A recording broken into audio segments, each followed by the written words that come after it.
Hello అందరికీ నమస్తే అండి. ఇవాళ నేను లంచ్‌కి బీన్స్ కర్రీ చేశాను. దానికోసం అయితే ముందుగా ఒక బాండీ పెట్టుకొని దానిలో ఆయిల్ పోసుకొని ఆనియన్స్, కొంచెం జీలకర్ర యాడ్ చేశానండి నేను. జీలకర్ర నేను ప్రతి కర్రీలోనూ వేస్తాను. అలాగే సాల్ట్ వేసుకొని ఆనియన్స్ బాగా ఫ్రై చేసుకుందాం. ఫ్రై అయ్యాక బీన్స్ యాడ్ చేసుకుందామండి. బీన్స్ కూడా బాగా వేగాలి. అప్పుడు టొమాటోస్, ఒక చిల్లీ వేసాను అంతే.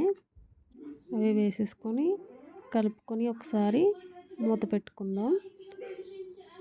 ఒక 5 మినిట్స్ తర్వాత చూస్తే మగ్గిపోతాయండి బాగా. టొమాటోస్ ఇవన్నీ కూడా మెత్తగా అయిపోతాయి.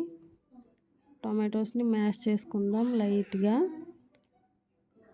ఇప్పుడు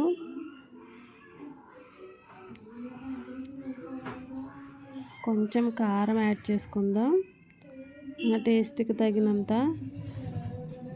కరివేపాకు, కొత్తిమీర ఉంటే కూడా టేస్టీగా ఉంటుందండి. మా పిల్లలైతే అవి తినరని చెప్పి నేను యాడ్ చేయలేదు. ఇప్పుడైతే కొంచెం వాటర్ యాడ్ చేసుకుందాం.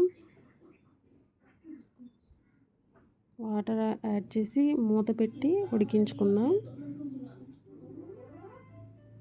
ఇదిగోనండి, ఇలా దగ్గరికి అయ్యే వరకు ఉడికించుకోవాలి. అవి బీన్స్ కూడా ఉడికిపోయాయి బాగా.